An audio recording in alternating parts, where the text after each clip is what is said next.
11월 3일 월요일 아침 묵상 에스라 3장 1절에서 13절 삶의 중심 잡기라는 제목을 가지고 말씀을 살펴보도록 하겠습니다. 우리 한번 따라해 볼까요? 삶의 중심 잡기.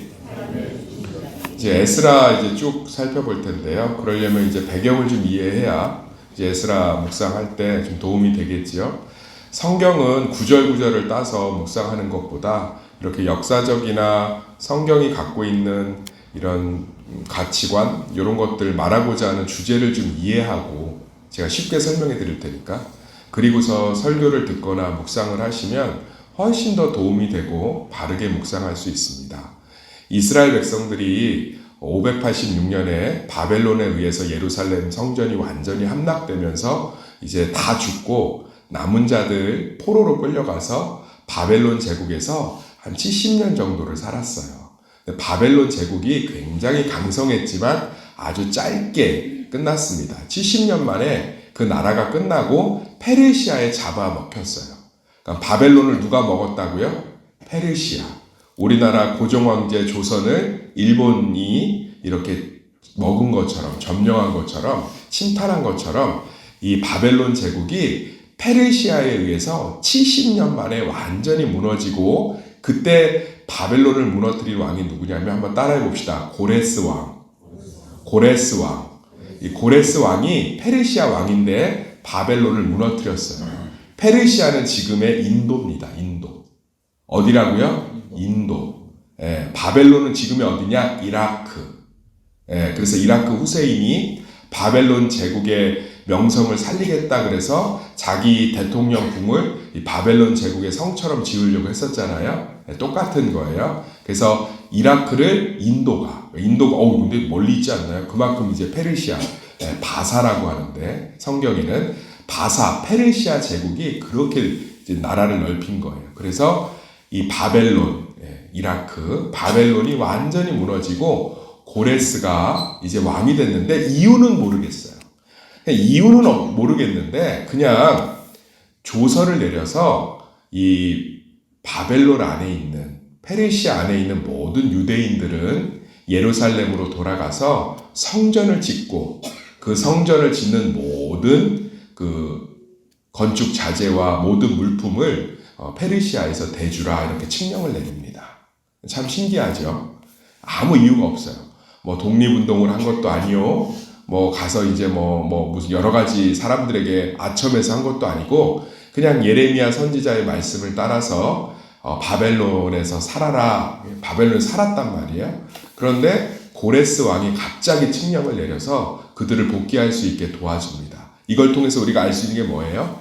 우리의 구원은 하나님에게 있는 줄 믿습니다. 이스라엘 백성들 가운데 하나님이 가르치고 계신 거예요. 너희들의 힘으로 구원받는 게 아니고 내가 너희를 구원하는 나의 하나님이다. 그래서 그냥 하나님의 말씀에 따라서 사는 게 미련해 보이고 답답해 보여도 하나님의 구원이 가장 빠르고 분명하게 나타나는 길인 줄 믿습니다. 그래서 고레스 왕이 칙령을 내려서 1차로 이스라엘의 포로들이 돌아와요. 고향으로. 70년 만에. 돌아옵니다. 물론 70년이 좀 들찼어요. 뒤에 이제 설명을 하겠지만 어쨌든 쉽게 그때 돌아온 사람들이 스룹발벨과 여호수아를 중심으로, 스룹발벨과 여호수아, 여기 예수아라고 나와 있는데 예수아가 여호수아예요. 같은 말이에요. 예수아, 여호수아, 예수 다 똑같은 말이에요. 히브리어는 그 모음 표기가 안 되기 때문에 발음이 그래요. 여호와하고 야훼하고 똑같은 말이에요. 틀린 말이 아니고 한국어로 표기하면 이렇게 두 개가 나지만 히브리어를 조금 공부해 보시면 이 자음밖에 표기가 안 돼 있어요. 초성밖에. 그래서 그렇게 읽을 수밖에 없어요. 그래서 여호수아, 예수와 예수 다 똑같은 단어예요. 그래서 이스라엘에 지금 가서 우리가 길거리 전도하면 예수 믿으세요, 지저스 뭐 이렇게 하면 못 알아들어요. 여호수아 믿으세요 이렇게 하면 예수 이렇게 알아듣습니다. 똑같은 단어라서. 이해가 좀 되시죠? 그래서 구약에 있는 여호수아가 구약의 복음서라고 하는 거예요. 여호수아가 예수 그리스도의 복음의 능력을 상징하는 거예요. 똑같은 단어이기 때문에. 재밌죠? 그래서 이 여호수아와 스룹바벨을 중심으로 돌아오는데 쉬웠을까요? 어려웠을까요? 원래 어려워요. 1세대는. 돌아와서 보니까 무너져도 너무 많이 무너진 거죠. 정말 감사하면서 기쁨 가운데 은혜 가운데 돌아왔는데 무너져도 너무 많이 무너져 있어요. 그리고 사마리아하고 주변에 있는 사람들이 성전을 못 짓게 정말 많이 핍박도 하고요. 방해도 하고 그래서 이 사람들이 낙심해서 성전 건축을 멈추고 그냥 살았어요. 너무 낙심이 돼서. 그런데 하나님이 그걸 내버려 뒀을까요? 안 내버려 뒀을까요? 내버려 두지 않아요. 우리가 뭔가 해보려고 해요. 새벽 제단도 쌓아보고 목사님한테 기도도 받아보고 주일도 안 빠져보려고 하는데 그럴 때마다 문제가 쉽게 해결되지 않고 상황이 더 안 좋을 때가 있어요. 그럴 때는 몸과 마음이 무너집니다. 그런데 하나님이 내버려 두지 않고 18년 뒤에 학개와 스가랴를 보내십니다. 누구를 보냈다고요? 한번 따라해 봅시다. 학개, 스가랴. 그러니까 하나님은 자신의 자녀들이 극심한 고난 가운데 또는 좌절했을 때, 절망했을 때 내버려 두지 않고 하나님의 말씀을 주어서 다시금 일으키시는 줄 믿습니다. 그래서 학개하고 스가랴를 보내서 그들을 다시 회개하고 동력케 해요. 그리고 이미 18년 동안 거기서 살고 있는 것들을 다 정리합니다. 그래서 학개와 스가랴를 통해서 예루살렘 성전이 완전히 세워져요. 그게 18년 걸렸다고 그랬죠. 1차 복귀하고 나서 그게 딱 70년이에요. 하나님의 약속은 성취된 줄 믿습니다. 네. 근데 그걸 세워놓고 나니까 또 이제 마음이 어떻겠어요. 이게 참 재밌는 게 사람이 먹고 살려고 해야 되는 급박한 상황 속에선 열심히 먹고 살아요. 그런데 다 자식들 키워놓고 나면 공허할 때가 있죠. 뭘 해야 될지 모를 때가 있죠.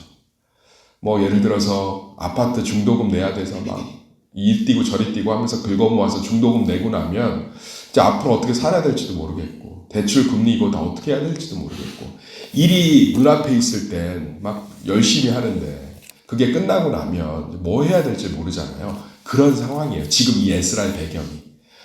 학개와 스가랴를 통해서 성전이 섰는데 이제 성전을 졌는데 이거 어떻게 살아야 되지?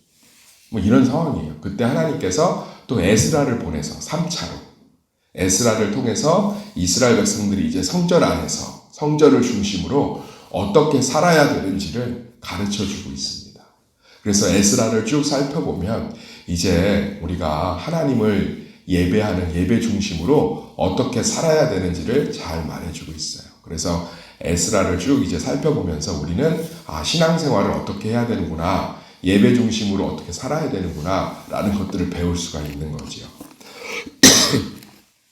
이해가 쉽죠? 그래서 오늘 말씀은 이제 좀 겹쳐 있어요. 에스라 때는 아니고 여기 보니까 뭐라고 써 있죠?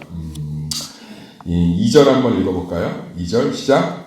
요사닥의 아들 예수아와 그의 형제 제사장들과 스알디엘의 아들 스룹바벨과 그의 형제들이 다 일어나 이스라엘 하나님의 제단을 만들고 하나님의 사람 모세의 율법에 기록한 대로 번제를 그 위에서 드리려 할세. 그러니까 이제 요것들은 이스라엘 백성들이 이제 돌아와서 이제 하나님 앞에서 예배를 드리고 이제 성전들을 세워서 무언가를 막 시작하려고 해요. 그런데 이제 이때부터 또 이제 여러 가지 어려움들이 생깁니다. 근데 그 어려움들을 통해서 하나님이 일하시고 역사하는 것들이 이제 에스라를 통해서 쭉 펼쳐져요. 이걸 우리 가운데 적용하면 사랑하는 성도님들 많은 분들이 신앙생활을 하면서 안타깝게 착각하는 게 신앙적인 결단을 해요. 결심을 합니다. 고난 가운데 어려움 가운데. 근데 그게 시작이지 끝이 아니에요. 그런데 많은 분들은 그걸 끝이라고 여깁니다. 이제 내가 결심했으니까 무슨 일이 벌어지겠구나. 이제 내가 신앙적으로 뭐 하기로 했으니까 이제 하나님이 일을 푸시겠구나. 끝이라고 생각해. 문제의 끝이라고. 신앙적으로 무언가를 결단하고 신앙생활을 무언가 제대로 하기로 시작한다는 건 이제 하나님의 역사를 시작한다는 거예요. 그래서 고난이 더 깊어지기도 하고 어려움이 생기기도 하고 또 여러 가지로 연약함들이 드러나기도 합니다. 그러나 이 오늘 말씀처럼 하나님은 반드시 자신의 자녀와 백성들을 구원하신 줄 믿습니다. 스룹발벨과 여호수아를 통해서 성전의 기초를 놓았지만 사마리아의 방해로 마음 가운데 낙심이 돼서 그것을 멈췄을 때 18년 뒤에 학개와 스가랴를 통해서 다시금 마음을 새롭게 해서 그 성전을 세우시고 또 성전을 세워놓고 또 무엇을 해야 될지 모를 때 에스라를 보내서 그들의 삶들을 돌보신 것처럼 하나님은 끊임없이 자기의 자녀들을 내버려 두지 않는다는 거예요. 그게 이 에스라 이 뒤에 나오는 귀한기에 써 있는 성경들이 갖고 있는 굵직한 주제입니다. 하나님은 우리를 내버려 두지 않으세요. 그래서 우리가 신앙생활을 시작했을 때 내가 원하는 대로 흘러가지 않고 내가 원하는 만큼 은혜를 누리지 않는 것 같아도 하나님께서는 그 시간들을 통해서 우리의 시작된 신앙을 끝까지 인도하시는 줄 믿습니다. 많은 분들이 안타까운 게 하나님이 자기의 삶을 내버려 둔 거라고 생각할 때가 있는데 그렇지 않다는 거예요. 하나님은 절대로 우리를 내버려 두지 않습니다. 반드시 자신의 말씀과 자신의 이 선지자들, 사역자들을 통해서 우리의 삶들을 세워가고 새롭게 하며 회복하시는 줄 믿습니다. 그래서 어떠한 고난과 어떠한 어려움 속에서도 하나님이 자기 백성을 구원하신다는 하나님의 자기 언약, 자기 신실함을 스스로 증명하시는 줄 믿습니다. 이스라엘의 역사를 좀 이렇게 보세요. 자신들의 힘으로 아무것도 안 했고요. 하나님이 고레스 왕의 칙령으로 다시금 예루살렘으로 돌아왔는데 현실이 너무 녹록지 않아서 주저앉았을 때 하나님이 내버려두지 않고 계속 예수님이 이 땅에 오신 사건이 가장 큰 하나님의 열심입니다. 내버려두지 않고 하늘 보좌를 버리고 이 땅에 오셔서 우리를 뭐 하신 거예요? 죄 가운데서 구원하신 거죠. 내버려두지 않으시는 하나님. 우리는 고난이 오면 내버려뒀다고 생각한다. 나를 하나님이 이렇게 멀리 하시고 내 기도를 안 듣는다고 생각하신다. 그럴 때마다 성경이 말하는 거. 그러니까 성경을 아까도 얘기했잖아요. 구절로 이렇게 묵상을 하고 맨날 들으니까 감당할 시험밖에 안 주신대. 뭐 이런 것들만 기억이 남는 거예요. 선을 이루신대. 잘 위로가 안 돼요. 좋은 그냥 이야기처럼 들리지. 그런데 이 스토리, 이야기, 역사, 하나님이 어떻게 일했는지를 좀 머릿속에 잘 담고 계시면 고난이 와서 순간순간 하나님이 나를 돕지 않는 것 같고 우리 자녀들 내가 기도해도 뭐 돕지 않는 것 같고 하는 절망이 있을 때 큰 힘을 얻을 수 있습니다. 내버려두지 않으세요. 내버려두지 않고 계속 선지자들을 보내고 계속 그들을 돌보시고 계속 그들과 함께 하시면서 자신들의 하나님에 대한 구원과 신앙을 온전히 세워가는 줄 믿습니다.